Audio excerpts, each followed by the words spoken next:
This is episode 70 of the Unnecessary Nonsense podcast. I'm Carlos. That's Dave. I have no idea what's on the agenda. We'll make it up as we go along. Let's wing it. Let's do it live. We're doing it live. Dave, what's going on? As we do. I would like to share a story with you first to start off that I feel you'll appreciate, Carlos. You have a story. Go ahead. Because you love beer. I do. You love I'm not drinking it right now because I had already started this before we started recording, but I may magically disappear through the power of editing and suddenly a beer will find its way into my hand. I can't promise yes, I can't promise no. I'm just saying. Something to stick around for longer than, 27 seconds or whatever the time is you were talking about earlier. Inside joke. Continue. Anyway, because you love beer, because you love randomness, and because I know you love memories of the bachelor party in Cleveland. Yes, the most glorious of bachelor party. By the way, for the record, not my bachelor party, his. I present to you. Nice. Hofbrau Oktoberfest. But is that different than the one I've seen before, or is that something else? No, well, it's not the one that's normally in the LCBO. The one that's normally in the LCBO is just Hofbrau, like the regular beer. Because apparently for Oktoberfest, which was virtual this year, how they did that, I'm not sure, but that's what I've been told. Okay. Probably a Zoom call, like everything else. Each brewery in Munich brews a special beer for Oktoberfest. So if you go, so it's basically they have a Radler, a Dunkel, which is like a darker beer. Okay. And then they're like lager equivalent, if you will. But it's not the regular. It's like the Oktoberfest beer. That's what you get. So each one makes their own specifically for Oktoberfest. This one is the only one that's available in Canada. And it's good. And it is, when we were at Hofbrau House in Cleveland, they had this for some reason because, we went in August and Oktoberfest is end of September to beginning of October. So reasons. But it was the only one in that Hofbrau was actually brewed in Germany and shipped over. Everything else was brewed there. Indeed. Little known fact about that. The reason why Oktoberfest starts in September is that in the fatherland, the father actually put the calendar in incorrectly, but since he didn't want to ask for directions, he just left it as is. Oh, there you go. That's a fake story I just made up. But it's on the internet. It sounds real, doesn't it? Yeah. If we put it on Wikipedia, it's legit. If you say it enough, often enough, and loud enough, people will believe it. Correct. Absolutely. #history. All right. So we did have a couple of basic topics that we kind of ran through. It was a little bit of a mishmash, a potpourri, if you will. And I'll probably just interject some random stuff just because I feel like it. But where do you want to start on your little mini agenda there, Dave? Well, can we go to the story that's been keeping me awake at night? The story that's been keeping you awake at night? Yes, in anticipation. Oh, please. You apparently have a story about a pro wrestler that applied to a job while you worked at Wine Rack. Ah, yes. So this will be a playoff of like last week's episode. Those of you that only made it for the first couple of minutes of last week's episode will never know about it. But the idea was that, so I was working at the wine store at the time. So this is when I had just finished doing some post-secondary school stuff. Then I got into, it worked so well in terms of post-secondary school that then I immediately started working at a wine store, as you do. But so I'm at the wine store and I'm actually working at a secondary location because I was getting paid hourly. So extra shifts meant more hours meant more money. I'll take it. Thanks very much. It was an easy enough job. But the irony is that I'm not a wine drinker, so it wasn't that interesting for me. But that doesn't mean I don't know how to sell wine. So we're good. So as part of it, though, we had a bunch of stuff come in. And one of the things that came in was some people submitted some resumes. And then I was kind of hanging on to them to deliver them to the acting manager there. But as I was flipping through them, just kind of to quickly do a little pre-scan of them. And I was scanning through and I noticed that one of the resumes had on it, professional wrestler. And I was sitting there like, okay. Now, for those of you who may or may not be aware, if you ever go to like wine stores, predominantly ladies are the ones who run, or a lot of the people that work in it. It isn't to say that there are guys that do it. Obviously, I was doing it at that time, and my job predominantly was to kind of keep an eye on things, make things work, and then obviously go get crap in the back, refill the shelves, and do all that. Although everybody could do that, but it was just one of the things that I did, just kind of keep myself occupied. Plus, it was good exercise, to be honest. So I volunteered for that particular duty as much as I could. But as I was scanning through it, I thought it was very interesting that this was the case. So I quickly scanned, and she was a female professional wrestler based out of Canada. And the interesting thing is that I hadn't heard of her, but I heard of the organization that she wrestled for. So I had to look in it. I was looking into it. Now, again, I was working at the wine store back in. This would have been about before I started working at Shaw. So this would have been about 10 years ago. So it's been a little while now. Long time, man. Yeah, it's been a long time. It's been a long time. So this is the person in question because they had their stage name on it, so you could actually figure it out. This is Taylor Wilde. She was actually a women's champion at TNA that eventually today is now Impact Wrestling. So she is a Canadian professional wrestler who retired in 2011, not long after the time she submitted the resume at the thing. So she was still a professional wrestler while she applied for the I think she was, but I think she was towards the end of it. She might have been on like a hiatus or something. I don't remember the exact details because obviously it's been 10 years. Kind of a random like career trajectory. Well, I think it was more a case of like again, I'm speculating, 100% speculating. I don't know. You'd have to check with her, but I would suspect that if you're at the end of your wrestling career and you're just trying to figure out what you're going to do next, even if you want to take like post-secondary education or something, maybe to get a job doing something else, well, maybe you need to work to make a little bit of money. Not dissimilar. I can't argue or complain about it because it's like, well, what do you think I was doing? I was working at the wine store, getting paid by the hour, not for my health, Dave. I wasn't doing it for my health or for my enjoyment. I was looking at it because I didn't have a specific employment path that I had figured out yet. I carved out my niche later on. At this point, I kind of have my niche figured out. So I work as a professional in what I do. But at that time, it's like, all right, look, I just need to make some money anyway. I got bills to pay anyhow. So figure out something, do what you need to do. I wouldn't be shocked if that was the case in her case, just if I was to guess. Now, did she get the job? Nope. Not as far as I know. Although I did say to the managers, like, it's like if you bring her in for an interview, let me know, because I was so curious. I was like, I have questions. I have so many questions, Dave. That's unfortunate. Yeah, it's like, but it was just as a random occurrence. I was like, hey, what the heck? But yeah, so that's Taylor Wilde, who was, and apparently she was looking at making a comeback recently, and she's got a podcast. So there you go. Oh, there you go. Now you know. That was my random occurrence that happened. It was just because it was so random out of the blue, or like in the resume it came up, because it is part of your employment history. So there you go. It's kind of cool. Yeah, I don't know if it really helped. Although I think from what I recall, I think she did a good job explaining how, because being a performer, having to do mic work, having to do all that. Well, that could totally that's transferable skills into sales. For sure it is. It's not a bad pitch, to be honest. I could think of worse things that could work. I'm now disappointed that she didn't get hired. Yeah, that wasn't my call. I wasn't the one who got to make that decision. But there you go. I would have at least brought her in for the interview. That would have been me. But if there's anything we've ever learned from this podcast or life in general, it's that the world will be a better place if more people listen to you. This is just a fact. It's just a fact. Anyway, so there you go. That is the story of the random professional wrestling occurrence that happened back in the day. Nice. All right. So I'd like to make a little transition to some MLB talk because I saw something, and here's the thing, right? I watched maybe an inning and a half of the game 5 between the Rays and the Yankees. Okay. So I did not actually get to see the Yankees' dejection when they lost and everyone else in the world's happiness at that. But I was curious because Yandy Diaz, who is a player on the Rays, he actually did a bat flip. And you know what? I don't really have an issue with the bat flip.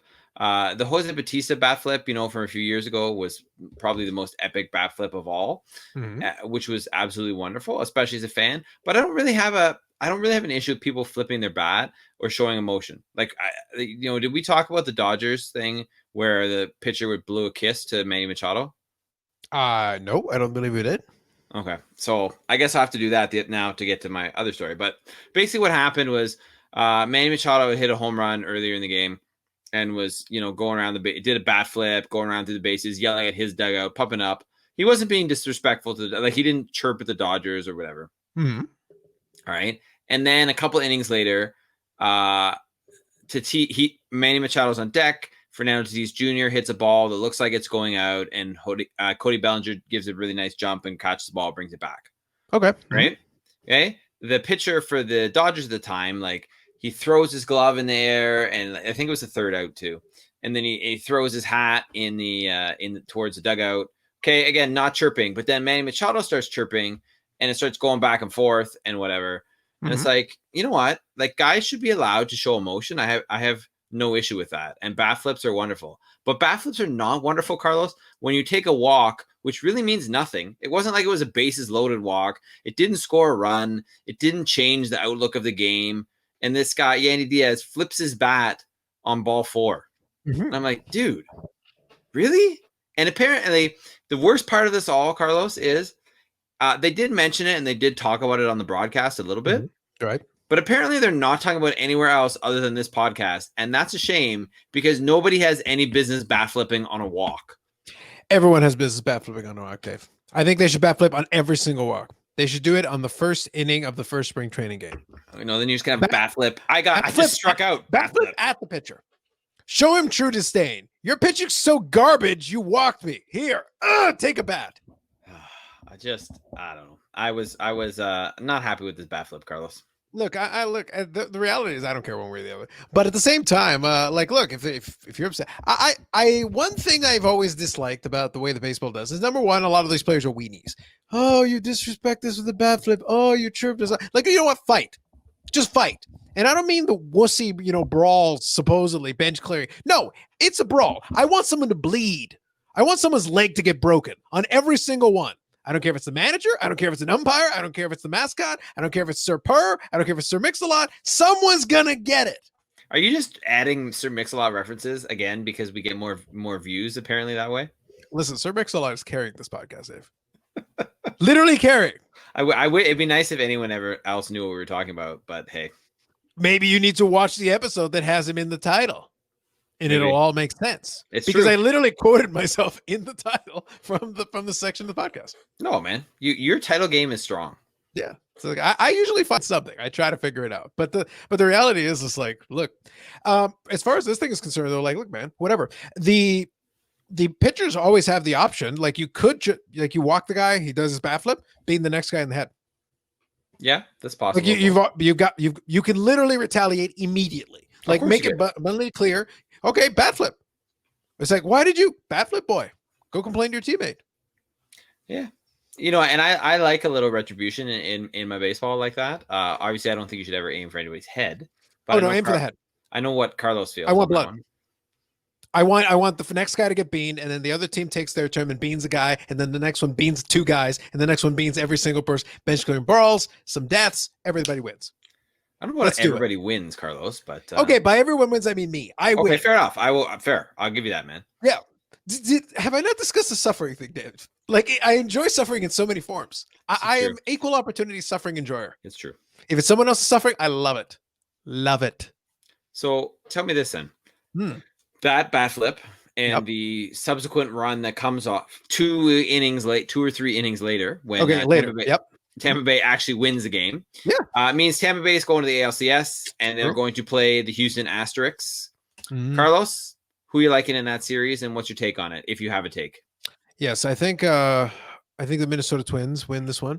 It's you wish. Can't I just parachute them in?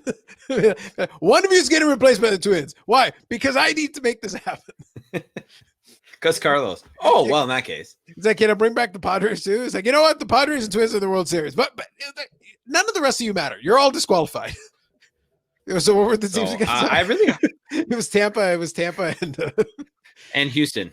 Oh yeah, I don't care. I'll be honest with you. The way the American League side of the bracket has gone, I would be very shocked if Houston did not win. Well, the way it's been going, it's like they've got some kind of fucking horseshoe, man. Yeah. Their best pitcher goes down. Justin Verlander, it needs Tommy John goes down. I think, I don't know. I mean, it's hard to tell how much, other factors play into it, but I feel there is at least something on the team about, we want to show people that we're better. We're more than just the sign stealing. Like, we deserve to win that World Series, and here we go. We're going to show you. Well, I feel that's at play. Key. But that's the motivation piece, because like Carlos Correa was talking a lot of smack, and literally somebody sent me a text about that, and he was saying Carlos Correa was talking a lot of smack, and I go, yeah, he can talk as much smack as he wants. He's going to have to win, because if he talks smack and they don't win, he's a loser. Yep. But if that's going to motivate you, because at that point you're sticking your neck out there. You talk garbage and you can't pack it up. You better be, number one, you better win, and number two, you better be a big reason why. Yep. If you're going to talk. Is there any? Okay, here's my thing. And I agree with everything you said. This is my take. I have a hard time. Now, hopefully, it doesn't happen, and I don't think it will. but Yep. I have a hard time with the possibility that a team that has an finished with an under 500 record Mhm. can win the World Series. Okay. That should not happen. Hmm. It's they were 29 and 31, Carlos. Yeah. Would you be more or less bothered if they still got to the World Series and lost? No, I would not be. No, because I mean, the only thing I can kind of hope for now is that they make, like, part of me wants them to get crushed right now, Hmm. like in 4 games and obliterated, and everything you described about the bloodbaths you want happens, but only to Houston. Yeah. Okay. Part of me wants that. And the Okay. other part of me wants them to, like, go 7, Mm. win the thing somehow, and then get obliterated by the Dodgers, and everything you described in terms of violence happens. See, you're finally leaning properly into the violence. That's the key. Well, The key is you there's know two what? violent scenarios there. Because they screwed my team over. To what degree, we'll never know, right? But it is feasible that it is within the realm of possibility that if they hadn't stolen signs, that the Los Angeles Dodgers would be the 2017 World Series champions. Well, that is the dream that you're allowed to have. Yes. I'm just trying to. I just can't help but think though. Dave Roberts was still on that team. It's true, was. And you know Yeah. what? The other day, did you see what happened? Okay, do we need to talk any more about this series? No, The no. Rays. I'm predicting the Astros just because of the way this year has gone. But go All on. right. So let's transfer to the NLCS now, All which right. is the Dodgers and the Braves. And the thing here, Or which the was Padres, interesting, if I get my parachuting idea. Please yes, continue. and yeah, my condolences to your wallet. Mm. So what happened was, in the beginning, so there was some question even the day of the game, who was going to start Game 3 Mhm. for LA. Basically, Buehler's going to get his starts. Kershaw, as long as they're both healthy and can pitch, they're getting their starts. And then it's kind of a question mark who the other ones, but their starters are Urias, May, and Gonsolin.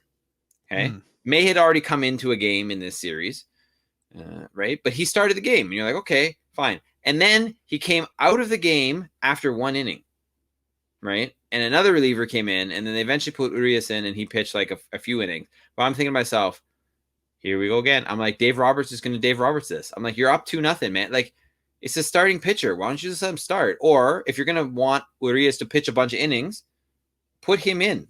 But now it's like, no, we like the matchup. We like this person against these people, so we're going to start the game. And I think the Yankees did it too, right? Where you have like a reliever come in to start and pitch a couple innings or an inning. And I was like, oh, but then again, they won, so I don't really care. I mean, Yeah, I think Tampa was the first one to kind of experimenting with that whole like opener as opposed to a starter. yeah, exactly. And Milwaukee's done it a bunch too. Mhm. And it's like, I don't know. Like, there's certain things, like, I get that, the way the analytics are going, and so much is based on analytics. And the Dodgers are, unfortunately, because I love the team, but they're one of those teams that's very much into analytics. But as long as I don't talk about WAR, I guess I can deal with it, because WAR was good for absolutely nothing, because we both agree on that. Mm. But the I Dodgers just do believe that Mike Trout is the GOAT, They probably do, actually. They probably do. In my estimation, he is yet another faux goat, Carlos. Yeah, he's no Brady Anderson, Dave. Few people are. Yep. True story. So this series, this would be good. Neither the Braves nor the Dodgers have lost a game yet in the postseason. So there's that. They both pitched really well. So there have been a lot of sweeps in this playoff rounds. The first couple. To be honest, other than really the in my opinion, the Yankees Rays series, everything else has been sort of ho hum. I mean, the Game 2 of the Dodgers Padres series was really good, but in terms of a series, it really wasn't a series at all, right? Yep.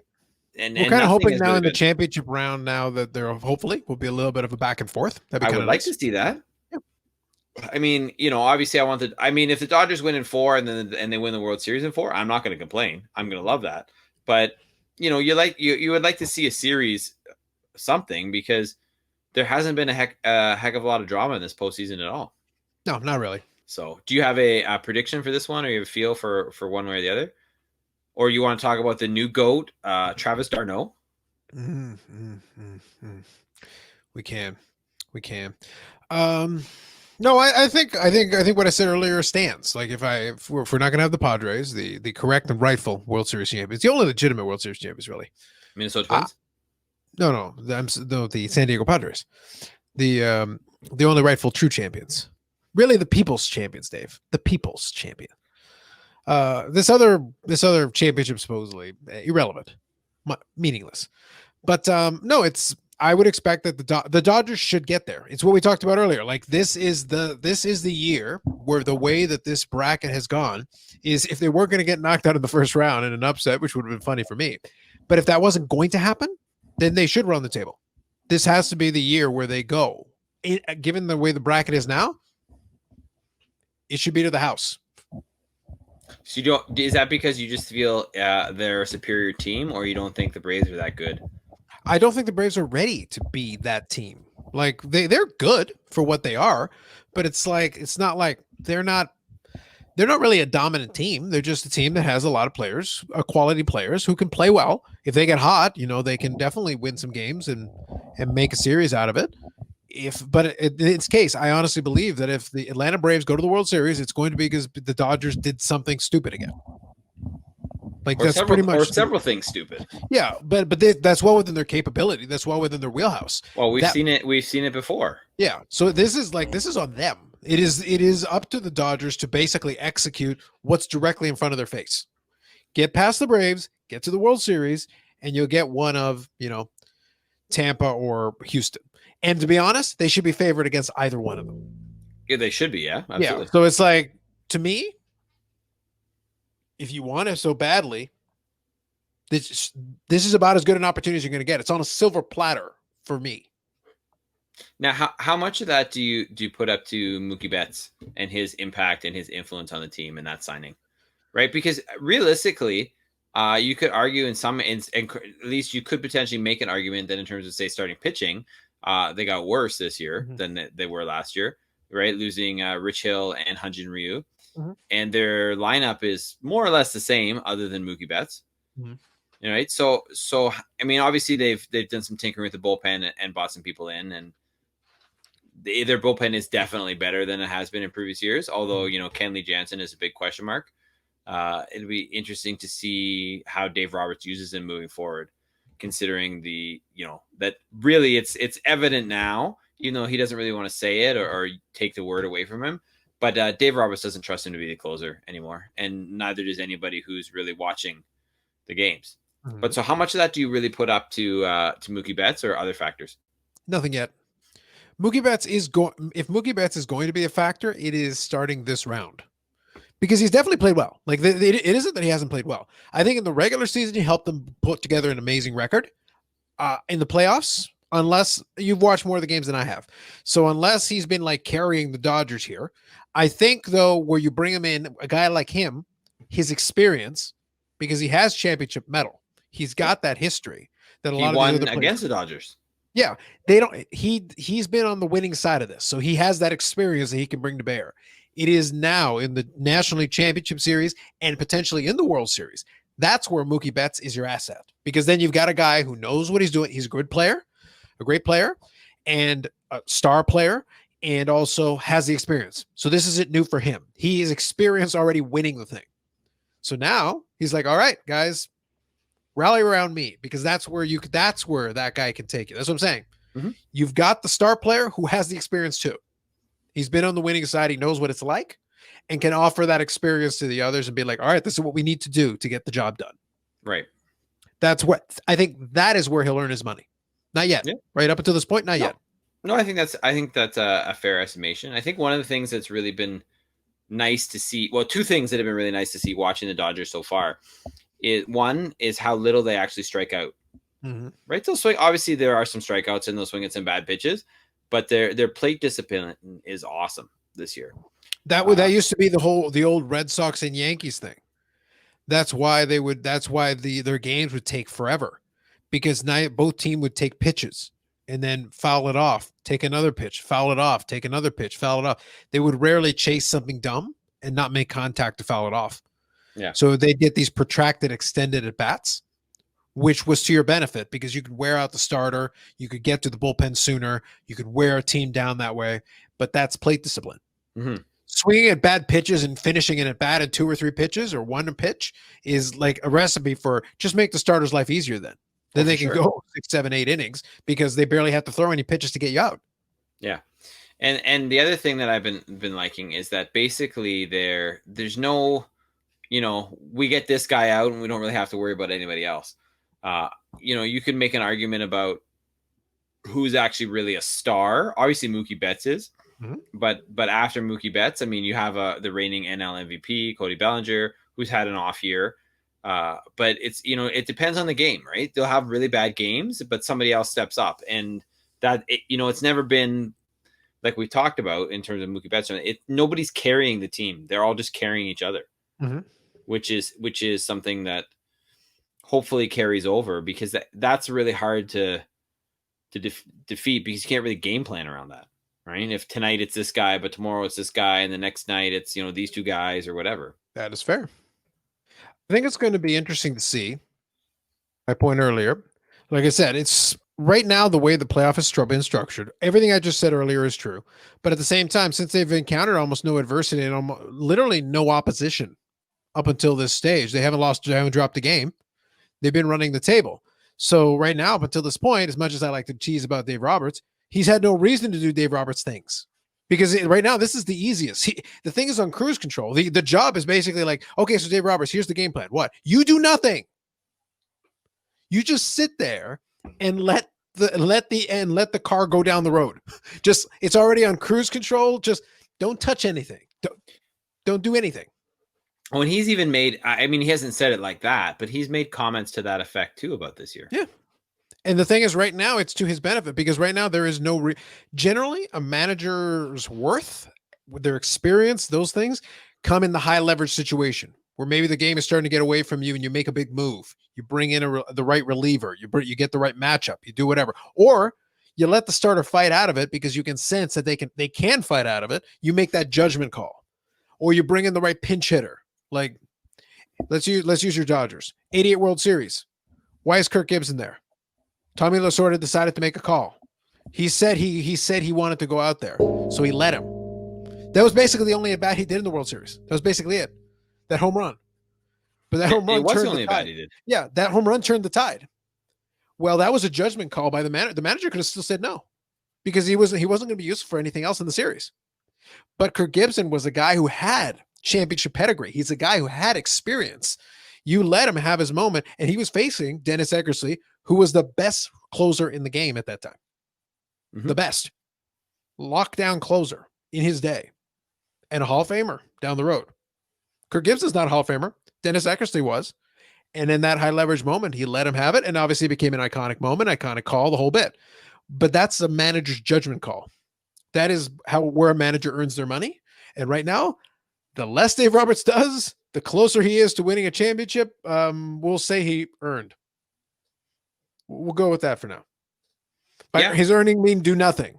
Yeah, I mean, I can't really argue with that, right? Because yeah, I mean, obviously, at some point in time, obviously, you're as a manager, you're gonna have to make calls because you have to bring in relievers. You're gonna decide who's gonna be numbered, especially now since it's 7 days in a row, right? That's gonna be a big factor, I think, in both these series and with the things. It's nice that they have a deep roster because potentially we'll see how it happens. They could be playing 7 days in a row, which hasn't. I mean, it's probably happened before, but I can't remember in my lifetime if that's happened.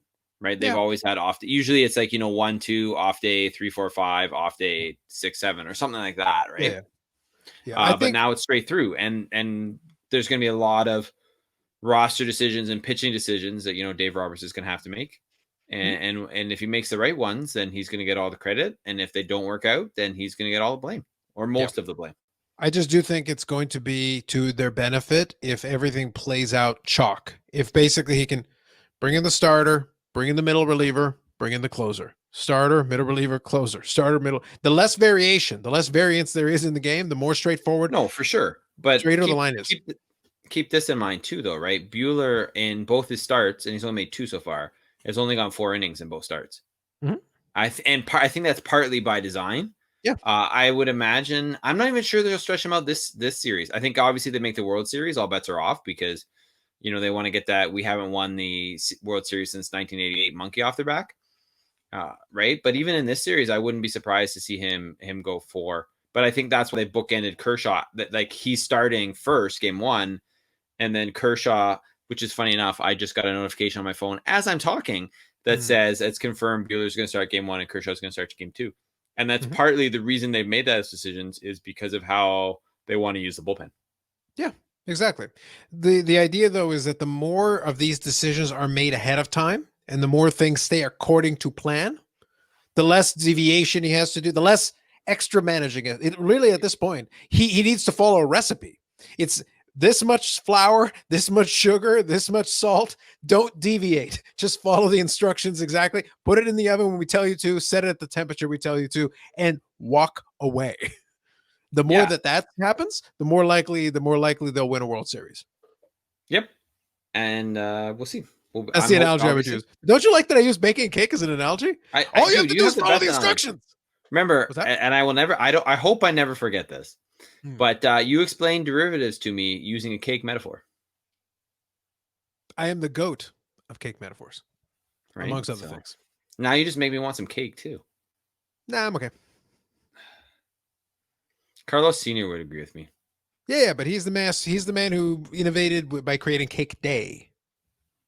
He's a smart individual. I mean, props and respect to Carlos Sr. Don't bolster. That man never gets enough due. No, don't bolster this man's ego. I should know about egos in this space. Do not bolster this man's ego. He attempts to have an ego to rival my own, and I will stifle that shit where it begins.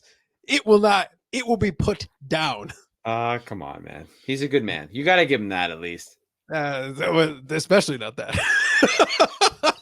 Okay. Especially not that. Would you prefer this? Would you prefer this?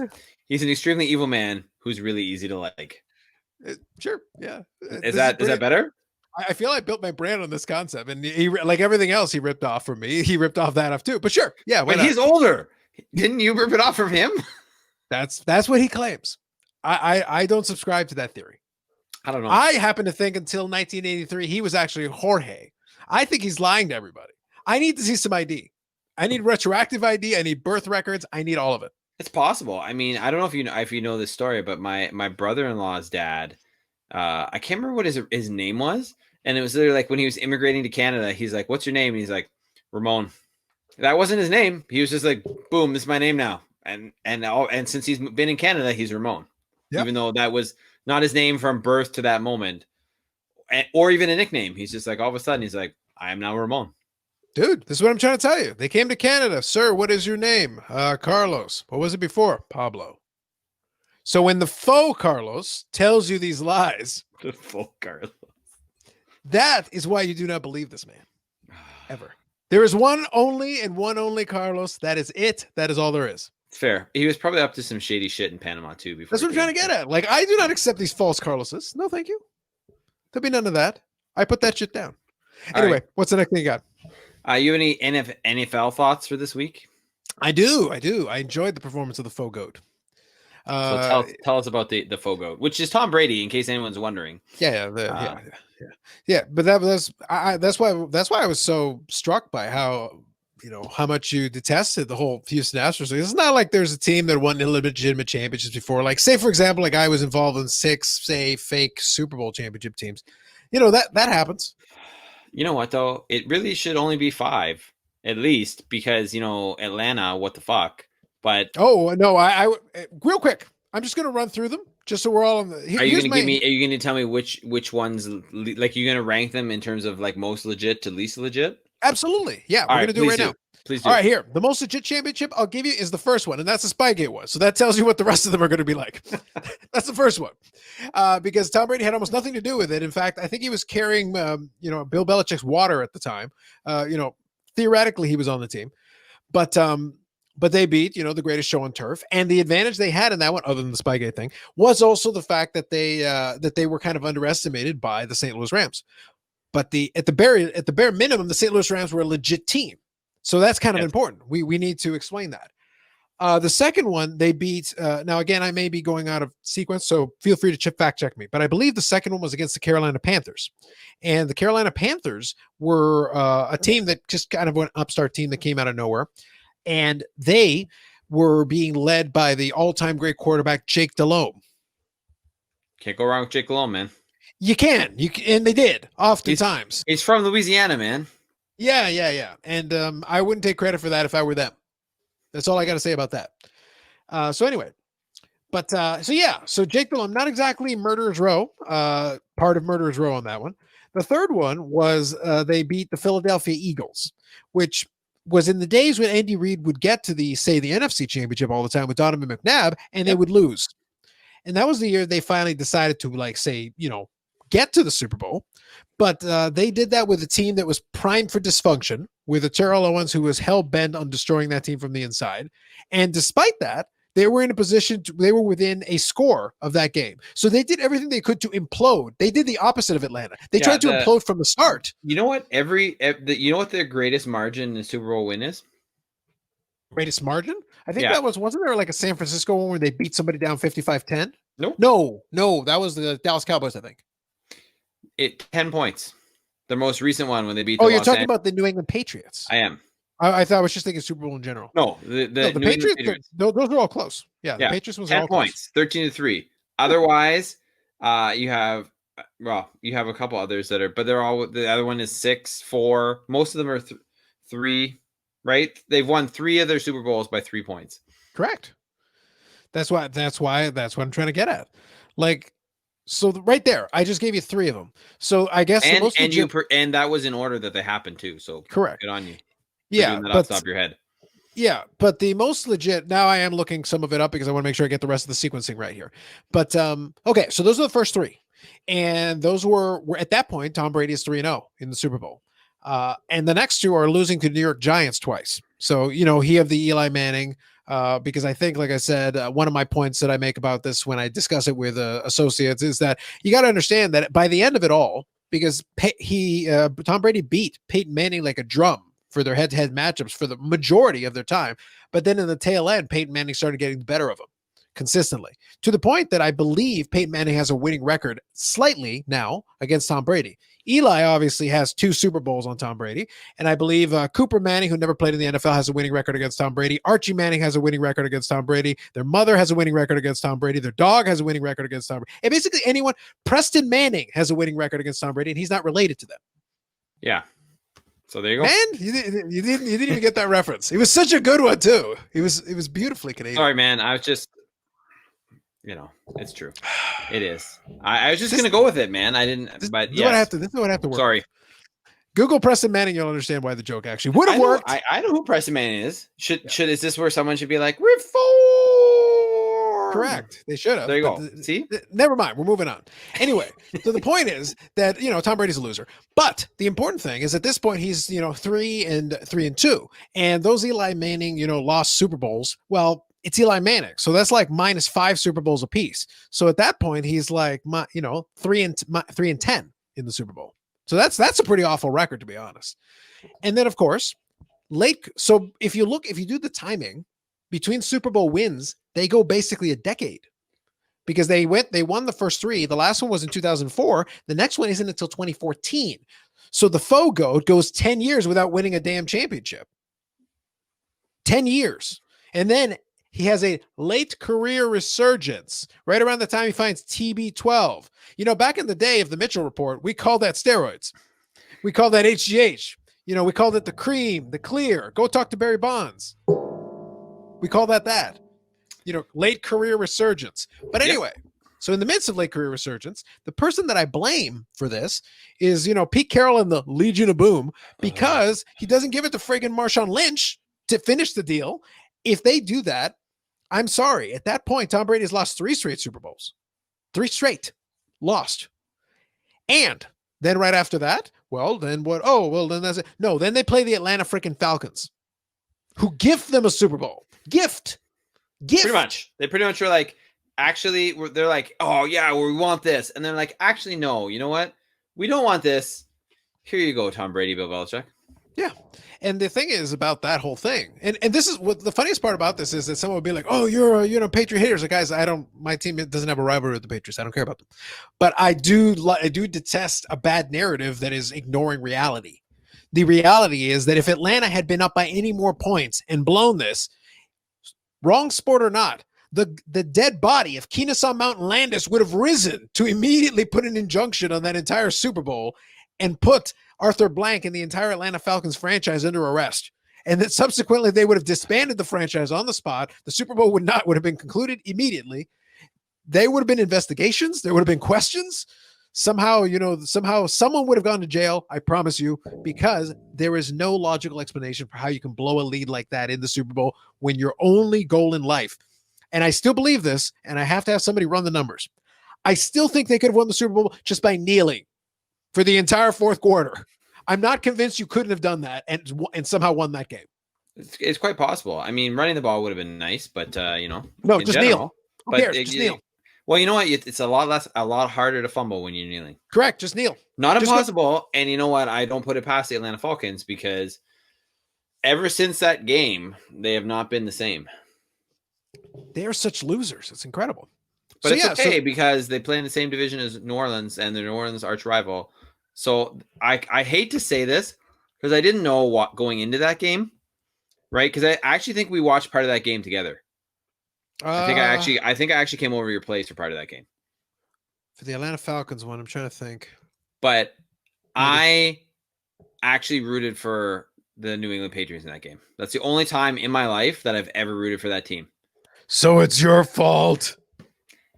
Or I instead of saying it's me personally my fault, I would say it's probably some voodoo curse that somebody in New Orleans put on the team. I'm thinking that's what it was. And that was short-sighted.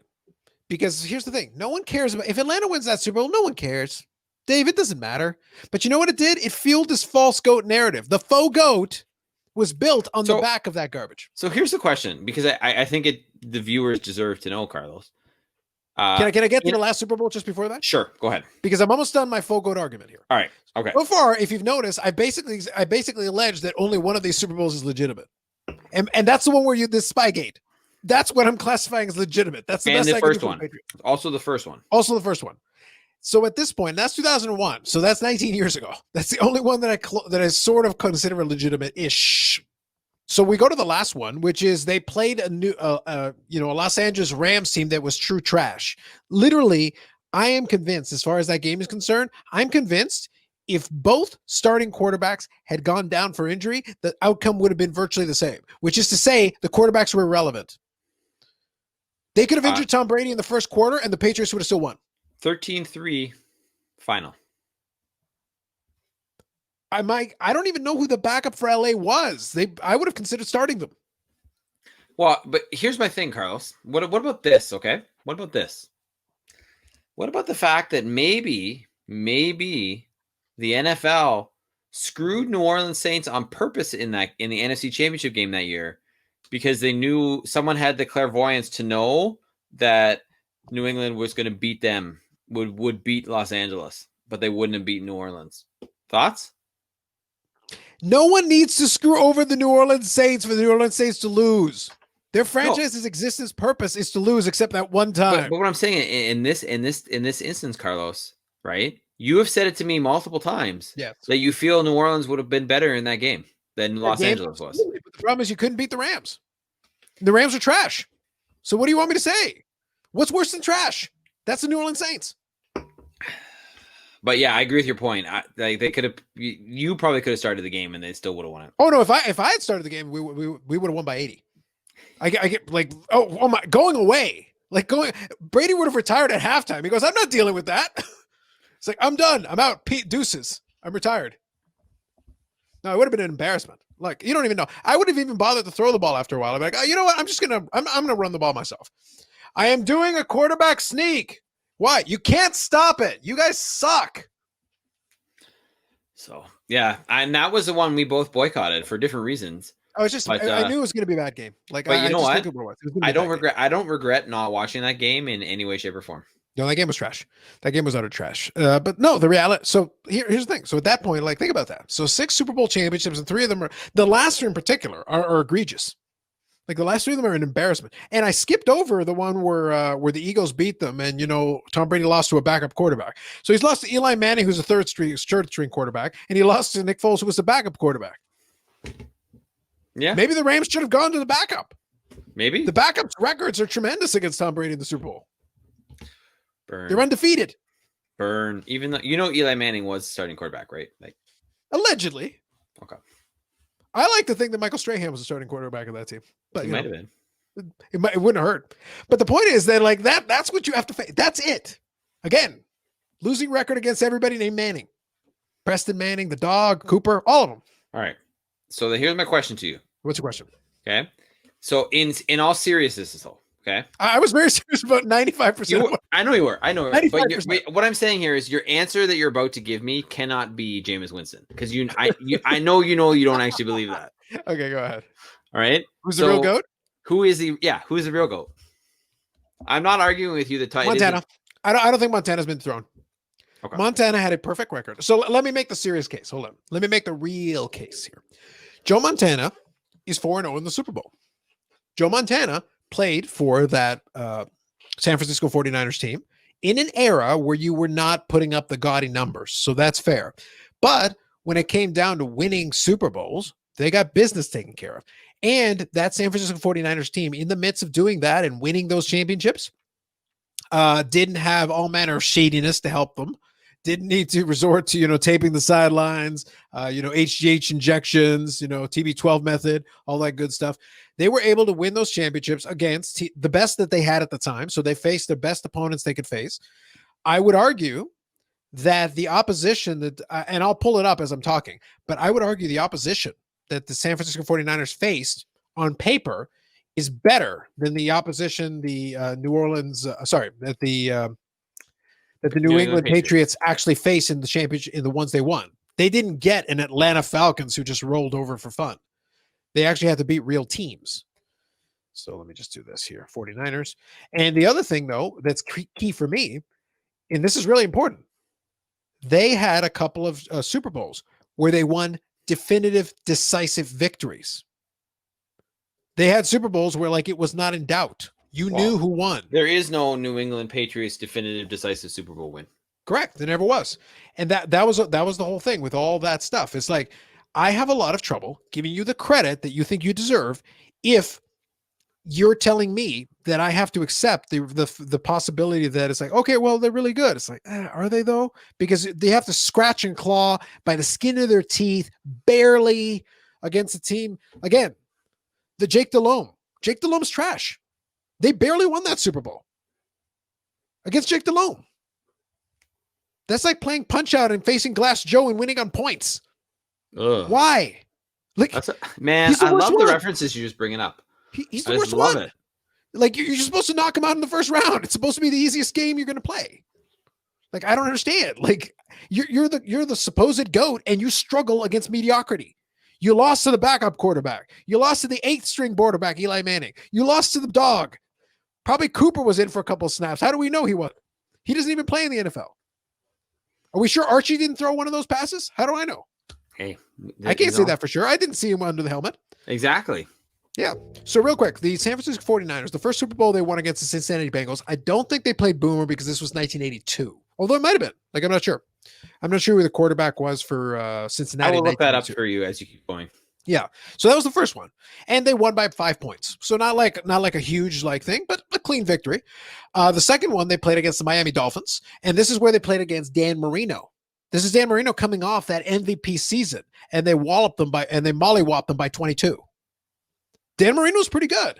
Yeah. And they whooped them. They put up 38 points on them and only gave up 16. They beat them soundly. And Don Shula was still the coach back then. Hall of Fame coach Don Shula, a legitimate coach, a legitimate quarterback. They had some deficiencies. Let's be clear. That team was not perfect, but that team was good enough to get to the Super Bowl. Yep. It was Ken Anderson, not Boomer. Yeah, I figured. Yeah, I didn't think it was for that one, but they beat him by 22. That's pretty decisive, I feel. That's pretty strong. And San Francisco didn't bother to score in the fourth quarter because they didn't need to. They scored 38 points in 3 quarters. Yeah, that's impressive. They beat them soundly. That was no problem. How about let's go here. Third one. So this was a little bit more of a nail biter. They played the Cincinnati Bengals in 1989, so that would have been Boomer probably, and that was 20-16. But Boomer Esiason is a Hall of Fame quarterback. Yeah, again, a legitimate opponent, and they had to fight him a little bit, but they won.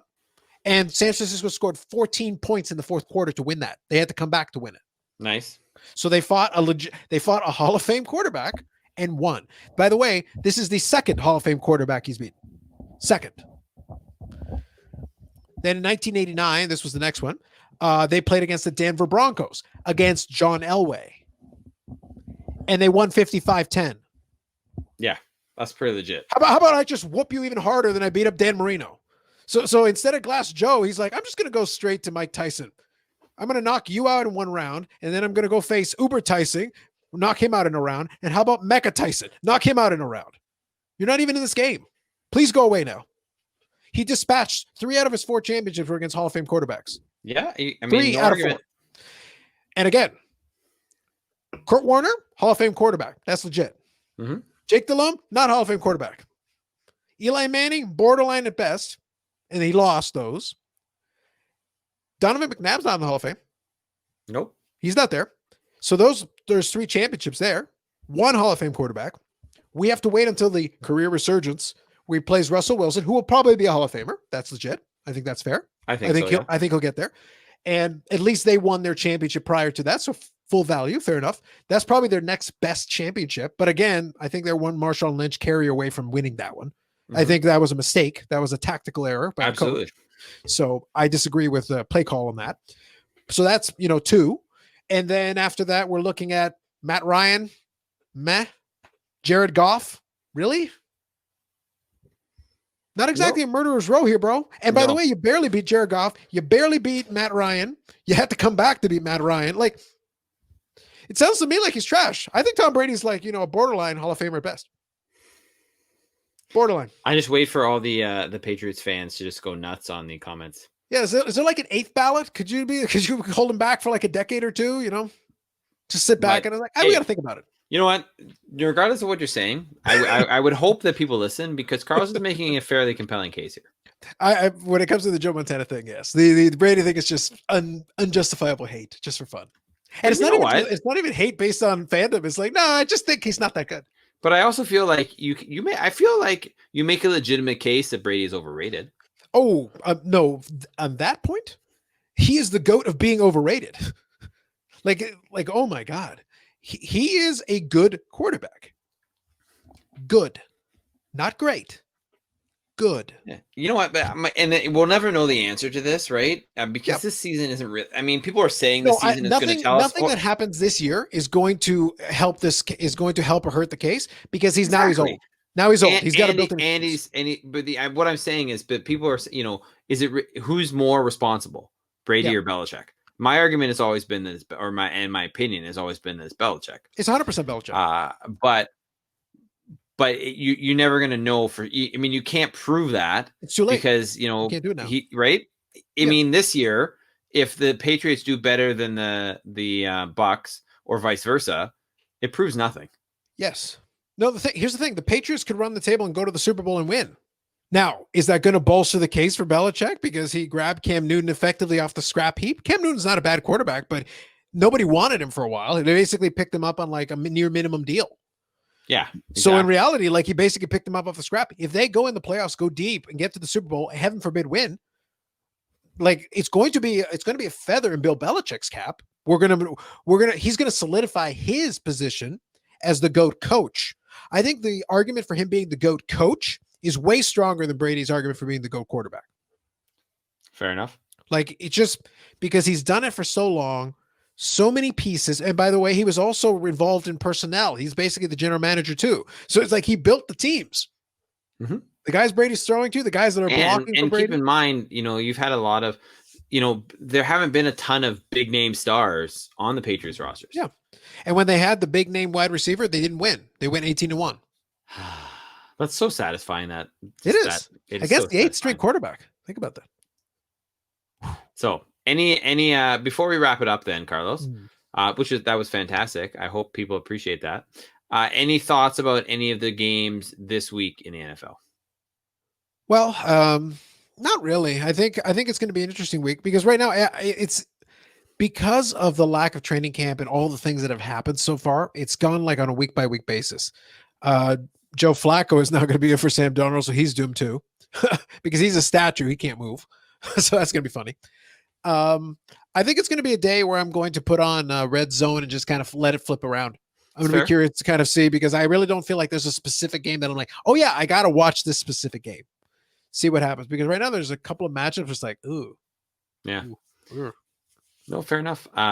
It's interesting though too to see how we're going with different teams having sort of COVID outbreaks, Yep. and how that is or is not going to play effect in the either the results or when the games get played. Obviously, we had the one game from last week, the Pittsburgh game. It wasn't because of Pittsburgh; it was because of Tennessee, but had to be rescheduled. But it looks like Buffalo and Tennessee are playing on Tuesday, I believe, this week. I believe there is a Tuesday game. That's right.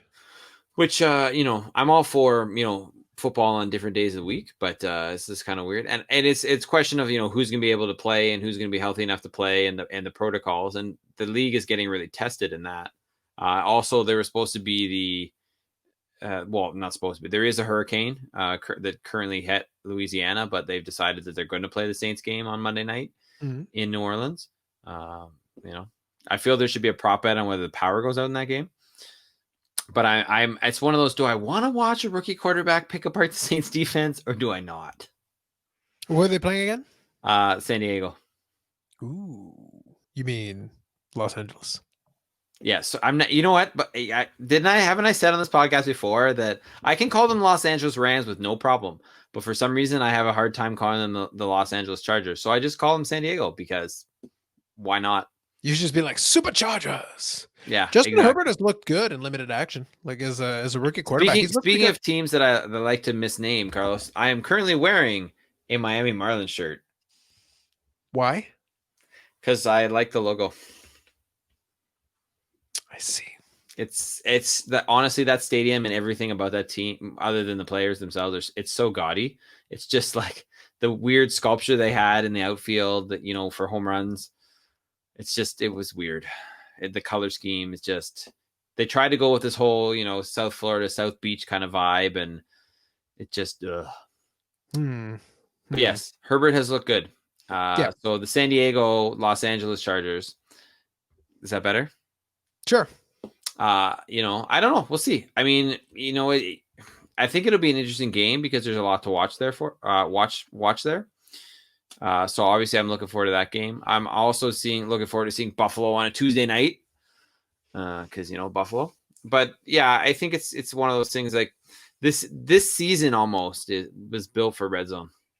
Right. Red Zone was built for this season, rather. Yeah, I think so. First, now mind you, I'll watch my team, but the Packers are on a bye, so right now that they're off this week. I'm just quickly looking at the schedule just to see if there's anything interesting. Give me a second. Yeah, so Cleveland's going to try to go to 4-1 against Indy. Interesting.